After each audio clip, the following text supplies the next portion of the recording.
probably show up a little bit with you guys. Because like I said, I haven't looked at it for a year. It's a fun, I think it's a fun lesson. I think the kids kind of enjoyed it. They seem to be engaged with it. All I ask is that, I've been with you a couple times. Please raise your hand. Always I run out of time. I run out of time with them.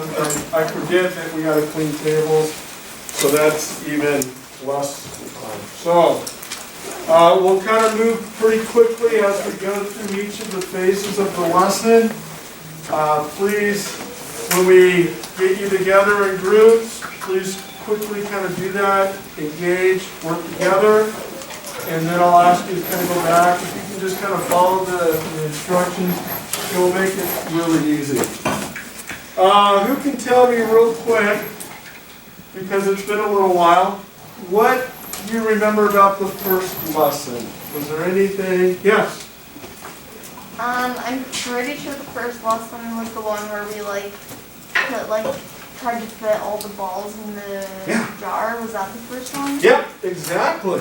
Yeah. How many of you kind of remember that now? Where we have the big rocks, medium rocks, small rocks, right? And we have the fluff.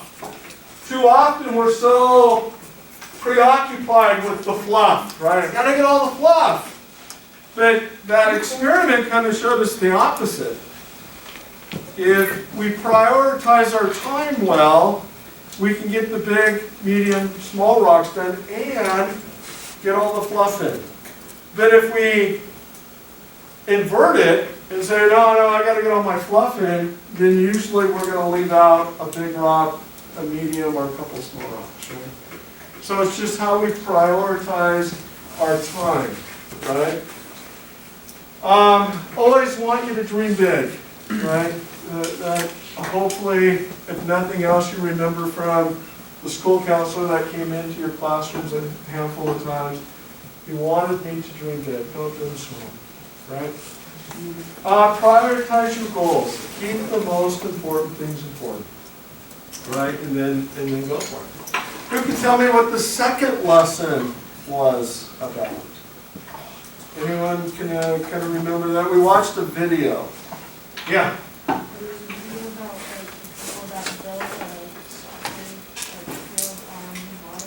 Yeah. How many of you guys remember the soccer video, right? And again, that's about dreaming big. Because there's going to be discouragers. There's going to be those people that are going to tell you that your dream isn't worth it, it can't work, you're not good enough, whatever it is. And if you remember in that lesson, we showed a video clip of a father and the little boy that was shooting baskets. And you remember that? And what was the message that the father was teaching his little boy? Yeah. Don't let any other person say that you can't do your dream. Yeah, right? Because if you remember, the little boy had the ball and he shoots and he says what? I'm going pro. Oh yeah. Right? Going pro! And what did the dad do instantly? No. I don't want you playing with this ball all day long, And then he realized what he was doing to his son, right? I hope that don't let somebody take away your dream. It's your dream, okay? So, and we talked a little bit about setting goals, developing good habits, and working hard, right? Now today, we're going to talk about problem solving. And hopefully after the lesson that I'm going to give you a process of solving problems. I'm not going to say it's the best way. I'm not saying it's the only way. It is maybe a helpful way. And you're going to use that model to solve a problem. Right? So we're going to have you solve a problem. What makes solving problems hard? What makes it hard? Yeah. Sometimes you don't really know, sometimes you second guess yourself and maybe kind of block your brain from thinking Okay. Good, yes. you don't want to face like what you did. What's that? Could be the fact that like maybe you don't want to face what you did or what mistakes you made. Oh, okay, yes, sometimes, and this is a big problem too, is we don't like to fail. And so it's better not to try, because if I don't try, then I won't what?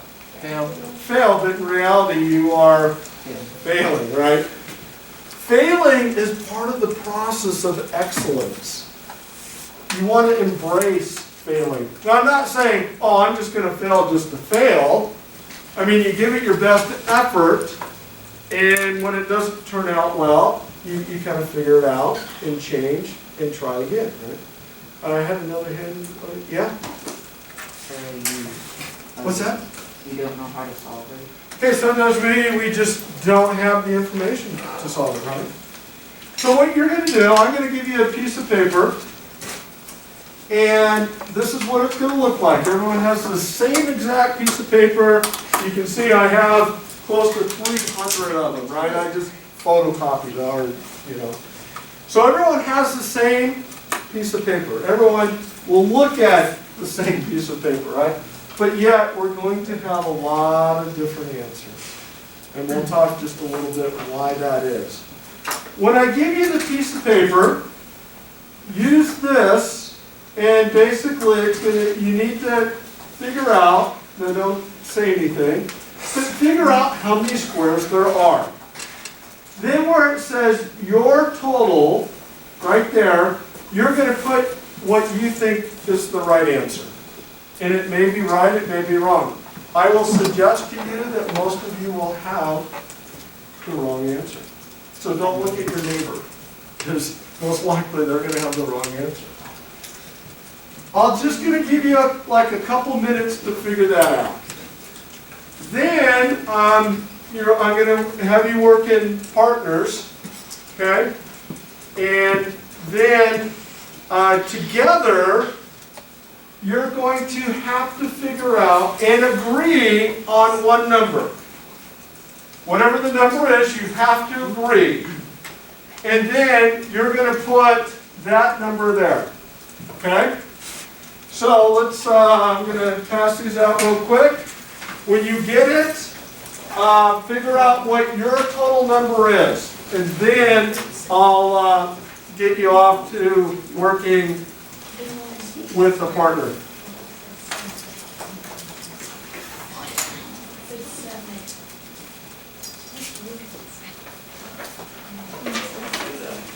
There's two there, guys.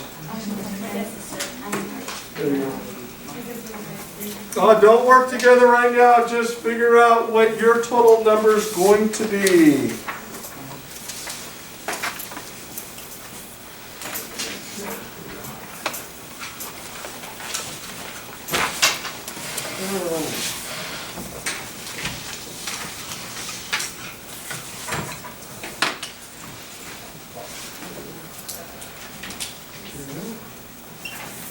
And again, I apologize because I'm not going to give you a lot of time, just because if I do, we will not get through some of the more important things. So we're going to go through this pretty quickly, figure out how many squares there are.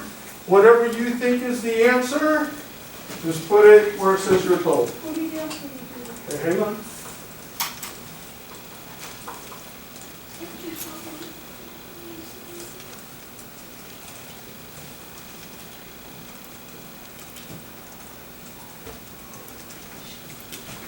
Okay, so again, hopefully take about another 30 seconds or so, and whatever you think the number is, put it where it says your total. Again, I would not look at your neighbor because there's a good chance they will not have the right answer. That's close. Really? There's no way. There's like, I thought you said I was like, I'm nowhere close to that.